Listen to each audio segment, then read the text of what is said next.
He thought it was just a favor, a simple date with the ugliest girl in the office. But when she arrived, his entire world turned upside down. Beneath her quiet demeanor lay secrets that could shake the company to its core and challenge everything he believed about success, love, and himself. Was he ready for the truth? Hello family, welcome to True Life Stories. Please subscribe and leave a like for us, it means the world to us. Also share this video to your friends and loved ones and turn on post notifications so you don't miss future videos from us. Thank you as you do so. Sit back and relax as we dive into the story. Thomas Walker's morning started like any other. Waking up in his sleek San Francisco loft, bathed in the soft glow of city lights reflecting off modern furniture. The hum of traffic outside blended with the quiet hiss of his espresso machine as he poured himself a cup of coffee. Everything in his life was polished, structured, and seemingly perfect. At 35, he had everything his younger self once dreamed of. A high-paying marketing position at Westbridge Solutions, a respected name in his industry, and a life filled with social events, casual dates, and weekend getaways. Yet, as he leaned against the marble countertop, staring at his phone, a strange emptiness gnawed at him. A message from his mother, Diane, flashed on the screen. "Hey sweetheart, call me soon. Missing you." Thomas sighed. He hadn't visited Seattle in months, always caught up in meetings, networking events, and late nights at the office. His mother never complained, but the guilt crept in like a shadow he couldn't shake. He made a mental note to call her. Later, maybe.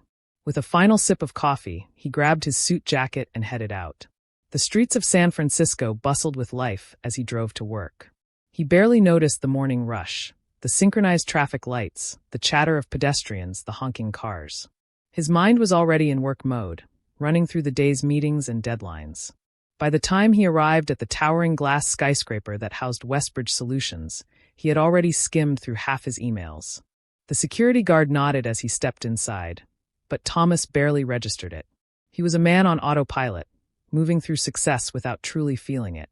The elevator doors slid open to the marketing floor, where the hum of keyboards and phone calls filled the air. His assistant greeted him with a rundown of the day's schedule, but before he could retreat to his office, a familiar voice called out, "Thomas!" He turned to see Carlos Jimenez, his childhood best friend, and now a tech specialist at the company. Carlos was the one person who knew him beyond the polished exterior. The kid who had once worn secondhand sneakers and dreamt of making something of himself. "Got a minute?" Carlos asked, his expression unusually serious. Thomas glanced at his watch. "Make it quick." Carlos hesitated, then said, "I need a favor. And before you say no, just hear me out." Thomas raised an eyebrow, intrigued but wary. Carlos never asked for favors. "It's about a girl," Carlos continued. "Helena. She works in accounting. I need you to take her on a date." Thomas blinked. "What?" Carlos sighed. "Look, I know it sounds crazy, but she's different. People ignore her, and it's not fair. She's smart, kind, but no one gives her a chance. I thought of someone like you." "Someone like me?" Thomas interrupted, smirking. "You know what I mean," Carlos said. "Popular, confident. It might change how people see her." Thomas ran a hand through his hair. "Carlos, you know I don't do serious relationships. And matchmaking isn't really my thing." "It's just one date," Carlos pressed. "No pressure. Just be nice to her." Thomas exhaled, glancing toward his office. He had 100 things to do, but something in Carlos' tone made him pause. Maybe it was loyalty. Maybe it was curiosity. Or maybe, deep down, he was looking for something to shake up his perfectly hollow life. "Fine," he said at last. "One date." Carlos grinned. "You won't regret it." But as Thomas walked away, he couldn't shake the feeling that he was about to step into something much bigger than a simple favor. Thomas leaned back in his leather office chair, spinning a sleek silver pen between his fingers. The hum of the marketing floor buzzed around him. Phones ringing, conversations murmuring, fingers tapping against keyboards. Yet his mind wasn't on the endless emails waiting for him. Carlos' request echoed in his head. "Take Helena on a date." He sighed, rubbing his temple. What was Carlos thinking? Thomas had no interest in blind dates, let alone playing charity for an accountant no one even noticed. He prided himself on efficiency. His time was valuable, and relationships were distractions. But Carlos wasn't just a co-worker. He was the one person who had been there when Thomas had nothing. In high school, when Thomas had been the quiet kid with worn-out sneakers and secondhand clothes, Carlos had been the one to stand by him, defending him from bullies, encouraging him to dream bigger. Maybe this was just his way of returning the favor. With a reluctant sigh, he pulled out his phone and sent a text. "Hey, Helena. It's Thomas from marketing. Carlos mentioned you might be free this Friday. Want to grab dinner?" He hesitated for a second before hitting send. He half expected her to take hours, or even days, to respond. But within minutes, his phone vibrated. Helena replied, "Oh, hi.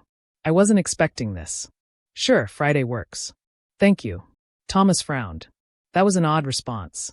Most women he texted flirted back, played coy, or at least threw in an emoji. Helena's message was polite, formal, like she wasn't even sure if she should say yes. Whatever. It was just one dinner. He could handle that. Thomas adjusted the cuff of his blazer as he stepped into the quiet, upscale restaurant Carlos had suggested. Dim lighting, soft jazz playing in the background.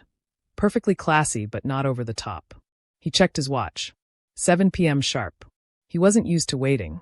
A minute later, he felt a presence near the entrance. Helena. He almost didn't recognize her.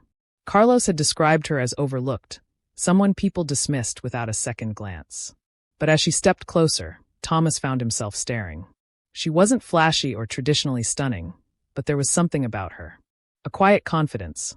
Her dark brown hair, normally pulled back in a tight bun at the office, now framed her face in soft waves.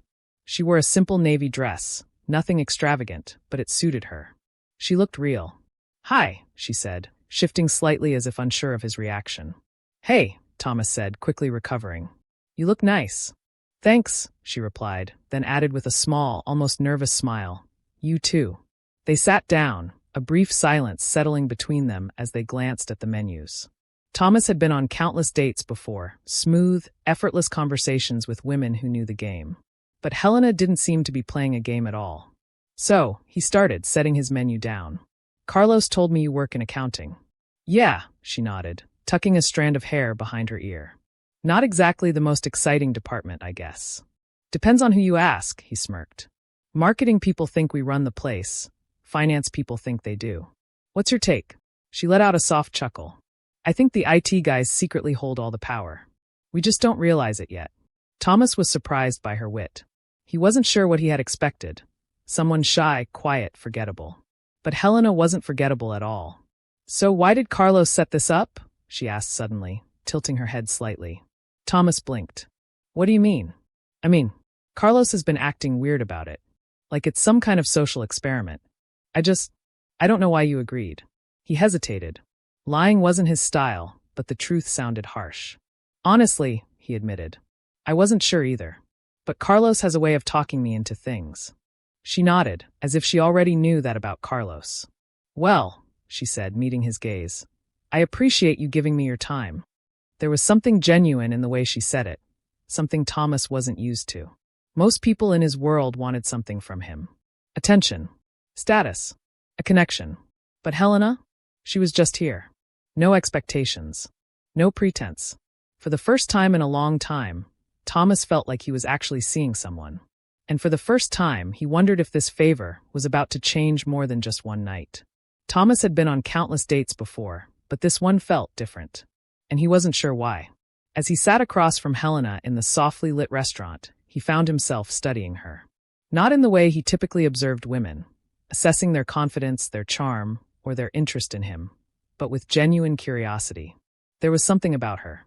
Not flashy, not seeking attention, just present. Helena smoothed the napkin on her lap, glancing at the menu. If she was nervous, she didn't show it in the typical way. She wasn't giggling or twirling her hair. Instead, she seemed reserved, thoughtful even. "Do you eat here often?" she asked, breaking the silence. Thomas shook his head. "Not really. Carlos picked it." She smiled slightly. "Figures. He thinks fancy lighting makes for a good date spot." Thomas chuckled. "You make that sound like a bad thing." "It's not," she said, tilting her head slightly. "Just predictable." There was something sharp in the way she said it, something observant. Thomas leaned back, intrigued. "You don't like predictable?" he asked. "I like real," she replied simply, then turned her attention back to the menu. Thomas had never really thought about it before.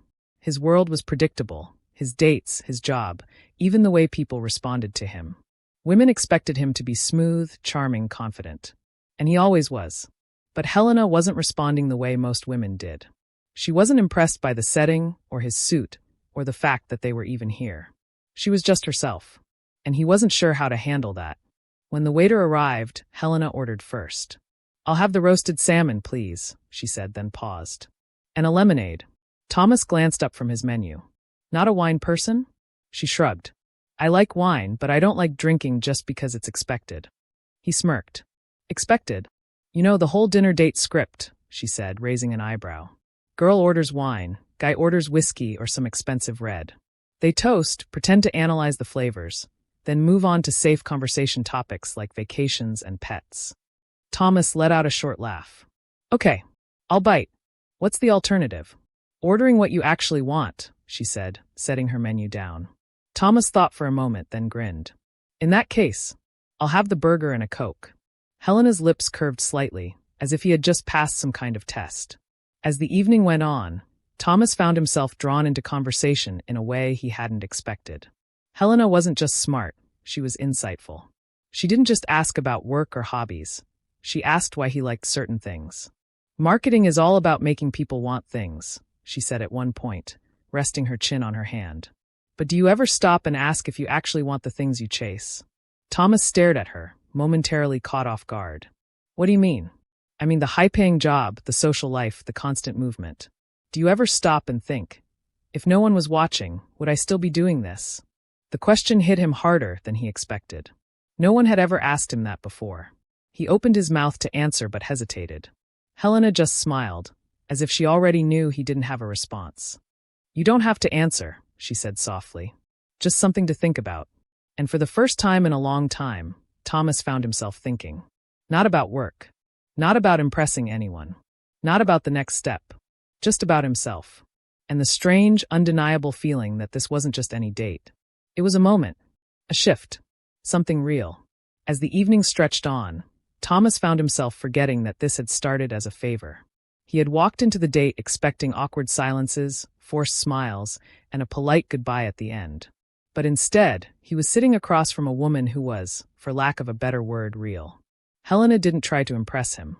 She wasn't fawning over his job, his reputation, or his tailored suit. Instead, she asked questions that made him think. Questions that made him wonder if he had spent years playing a role instead of living his life. And now, as their plate sat nearly empty, Helena shifted slightly in her chair. Her fingers traced the rim of her glass, her gaze thoughtful. "Can I ask you something?" she said. Thomas smirked. "Haven't you been doing that all night?" She laughed softly, but then grew serious. "Why do you think Carlos set this up?" The question caught him off guard. He leaned back, considering his answer. "Honestly," he said, rubbing his jaw, "I think he just wanted me to see you." Helena tilted her head. "See me?" "You're different," Thomas admitted. "You're not like most people in the office. You don't play the politics. You don't try to fit in. I think Carlos wanted me to see that." Helena's lips pressed together, as if she were debating whether to say something. Then finally she sighed. "You know," she said, her voice quieter, "I never used to care about fitting in. But lately, I kind of wish I did." Thomas frowned. "Why?" She hesitated, glancing around the restaurant before leaning in slightly. "Because I know things I'm not supposed to know." Something in her tone made Thomas sit up. "What do you mean?" Helena looked down at her hands, as if choosing her words carefully. "I work in accounting," she said slowly. "And a few months ago, I noticed something strange in the company's financial reports. Small discrepancies at first, barely noticeable. But the more I looked, the worse it got. Money moving to places it shouldn't be. Numbers that don't add up." Thomas's brows furrowed. "You're talking about fraud?" Helena nodded. "I don't have all the proof yet, but if I'm right, someone high up is covering something up. And if I say the wrong thing, I could lose my job. Or worse." A chill ran down Thomas's spine. Westbridge Solutions was one of the most respected firms in the city. If someone was manipulating money, it wasn't just a small mistake. It was corruption at the highest level. "Have you told anyone?" he asked. "Only Carlos," she admitted. "But he told me to be careful. He thinks I should wait until I have undeniable proof before saying anything." Thomas exhaled, running a hand through his hair. "Damn. Yeah," Helena murmured. "It's not exactly what I expected to be talking about on a first date." He let out a dry chuckle. "Yeah, well, I didn't expect a first date to make me question my entire career, so I guess we're even. She looked up at him, her eyes searching his. Do you ever wonder if you're on the wrong side of things? Thomas hesitated. He had spent years in the corporate world, mastering the art of persuasion, closing deals, and making sure the company always looked good. He had never stopped to ask if everything was as clean as it seemed. Now, sitting across from Helena, he wasn't so sure anymore. For the first time, Thomas felt like he had stepped into something bigger than himself. And for the first time, he wasn't sure if he was ready for it. Thomas stirred his drink absent-mindedly, the ice clinking against the glass. The hum of the restaurant had faded into the background, but his mind was racing. Fraud, embezzlement, corruption. These weren't things he ever thought about. His job in marketing had always been about perception, making the company look good, securing new clients, keeping shareholders happy. He had never questioned what went on behind the scenes. But now, Helena had pulled back the curtain, and he didn't like what he saw. He glanced at her. She was staring at her hands, absent-mindedly tracing a circle on the table with her fingertip. She looked composed, but there was something in her eyes, something tired. How long have you been sitting on this? He asked. A couple of months, she admitted. At first, I thought I was wrong. I mean, who would believe me? I'm just an accountant. But the more I dug, the worse it got. And now, she sighed. Now I feel like I'm in too deep. Thomas frowned. Have you told Carlos everything? She nodded. Yeah. He told me to be careful. Said that people who expose things like this don't always walk away unscathed. A strange feeling settled in Thomas's chest. He had known Carlos for years. Carlos was smart, logical, and fiercely protective of the people he cared about. If he was worried, that meant this wasn't just some accounting error. This was dangerous. Thomas took a slow breath. You said the money was moving to places it shouldn't be. What kind of places? Helena hesitated. Offshore accounts. Shell companies. Some of them are linked to big contracts Westbridge has signed. I think someone high up is using company funds to finance something off the books. Thomas leaned forward. Have you told anyone else? She shook her head. No, because if I do and I don't have solid proof, I'm finished. They'll fire me. Or worse, they'll make it look like I was the one who messed up. Thomas exhaled. This was bigger than just a company scandal. If Helena was right, people at the top of Westbridge were covering up financial crimes. And the scary part? She was alone in this. Until now. He tapped his fingers against the table, thinking. Okay, he said finally. What do you need to prove it? Helena looked up, surprised. You're actually going to help me? Thomas let out a dry chuckle. Helena, I walked into this date thinking Carlos was just trying to play matchmaker. Now I'm apparently involved in corporate fraud. The least I can do is see this through.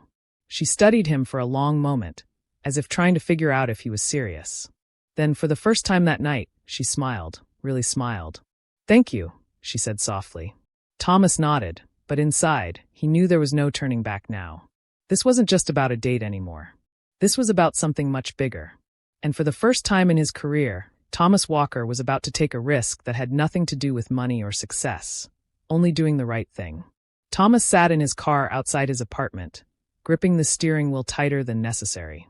He had driven home from the restaurant in silence, the weight of Helena's revelation pressing down on him like an unseen force. This was insane. A few hours ago, he had been living his usual, predictable life, closing deals, attending meetings, maintaining the polished image of a successful marketing executive. Now he was tangled in something that could destroy his career. Or worse. He exhaled, running a hand through his hair. His instincts told him to walk away. He wasn't the kind of guy who got involved in corporate scandals. That was for journalists, whistleblowers, the kind of people who didn't mind risking everything. Not him.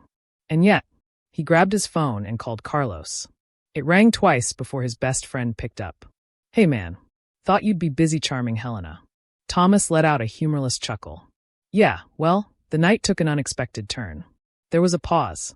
Then Carlos sighed. She told you, didn't she? About the fraud? Yeah. And now I can't stop thinking about it. I told her to be careful, Carlos said quietly. This isn't small-time stuff, Thomas. If she's right, people at the top are involved. People who won't think twice about ruining careers, or worse, to keep it quiet. Thomas stared out at the city skyline. Then why haven't you told her to drop it? Because she won't, Carlos said simply. She's not built that way. And I don't think you are either. Thomas clenched his jaw. I don't even know where to start.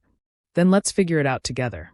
The next day, Thomas met Carlos and Helena in a quiet coffee shop on the outskirts of town, far away from the usual corporate crowd.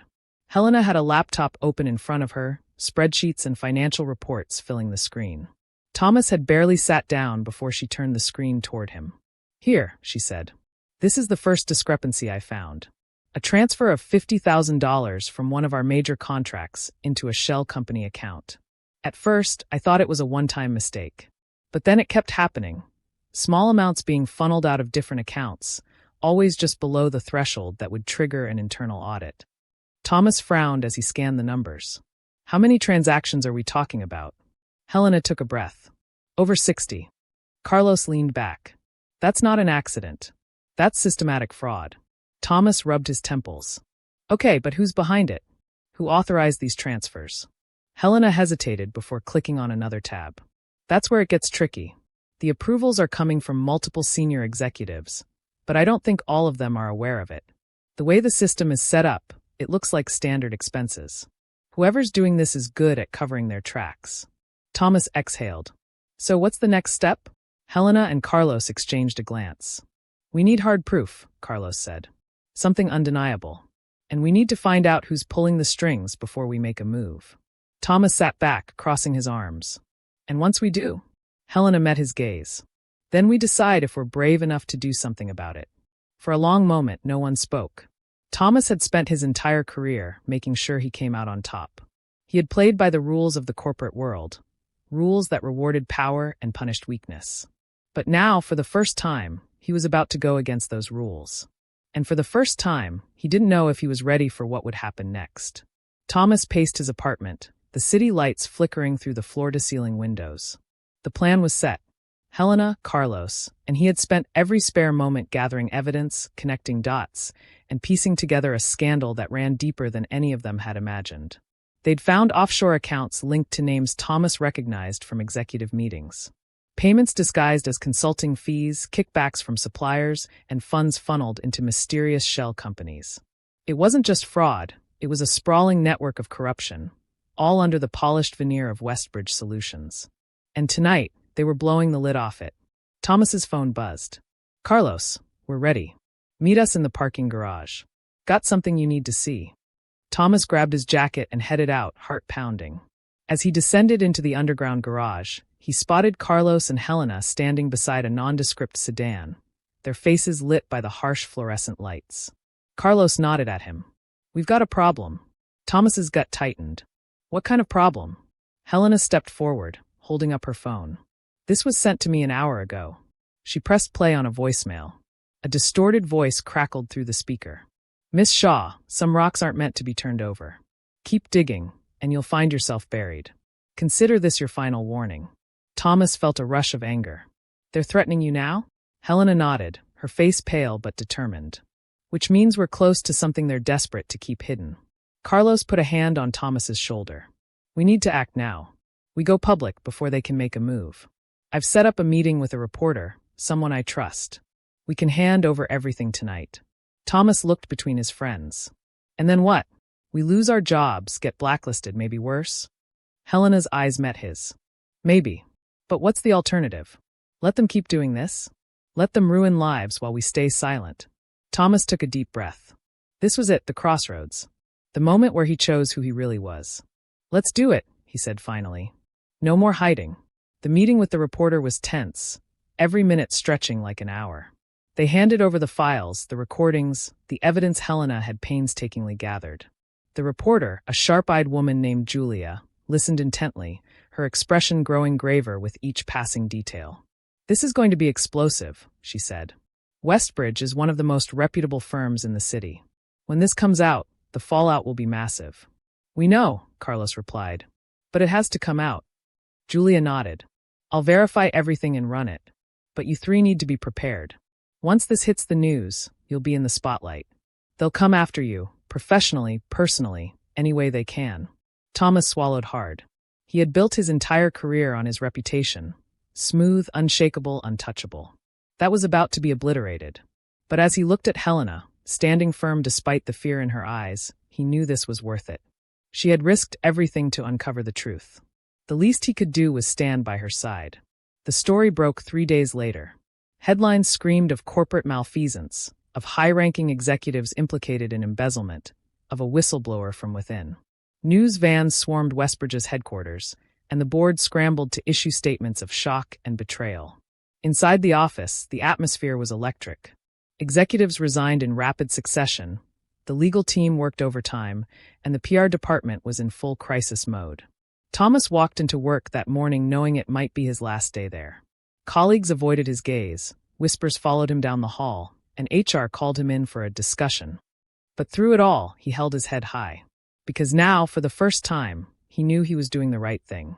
And as he passed by Helena's desk, empty now, as she had taken leave amid the chaos, he felt a surge of pride for her courage.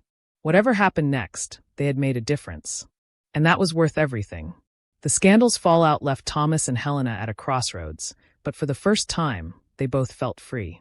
Helena's bravery in exposing the corruption had earned her respect far beyond what she could have imagined. Meanwhile, Thomas, no longer bound by the hollow pursuit of corporate success, saw the world with fresh eyes. The company issued a public apology and implemented reforms, but for Thomas and Helena, staying in such a place felt wrong. They both decided it was time to walk away. That evening, as they left the office together for the last time, Helena turned to Thomas with a mix of uncertainty and hope in her eyes.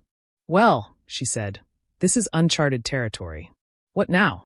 Thomas paused, looking at the woman who had completely altered his perspective on life. "We start over. We build something better, something that actually means something." They spent the next few weeks reflecting on what mattered to them. For Helena, the experience had ignited a passion for helping others navigate their own battles with integrity and courage. She dreamed of creating a nonprofit organization that supported whistleblowers and empowered them to take a stand. Thomas, inspired by her vision, felt a renewed sense of purpose. His marketing skills, once used to sell products and ideas he didn't believe in, could now serve a cause that truly mattered. Together, they poured their energy into building the foundation, named Second Light, symbolizing the chance for people to find clarity and purpose even in the darkest times. Their work brought them closer, and as the months went by, their partnership deepened into something neither had anticipated. One evening, as they celebrated their first major milestone, helping a young employee expose fraudulent practices in her company, Thomas and Helena found themselves sitting on a quiet beach, the waves crashing softly in the distance. Thomas turned to Helena, his expression thoughtful. I always thought success was about power, money, and prestige. But now I realize it's about the impact you make on others, and the people who stand beside you while you do it." Helena smiled, her eyes sparkling in the moonlight. "I guess we both found something we weren't even looking for." Thomas reached for her hand. "And I don't want to lose it." In that moment, it was clear to both of them that their journey had only just begun. With a shared purpose and an unshakable bond, they faced the future together. Not as the people they used to be, but as the people they were becoming. As the waves carried their laughter into the night, Thomas knew that for the first time in his life, he had found true happiness. And it wasn't in the money, the title, or the lifestyle. It was in Helena, the woman who had taught him to see the beauty beneath the surface, and in the life they were building, one step at a time.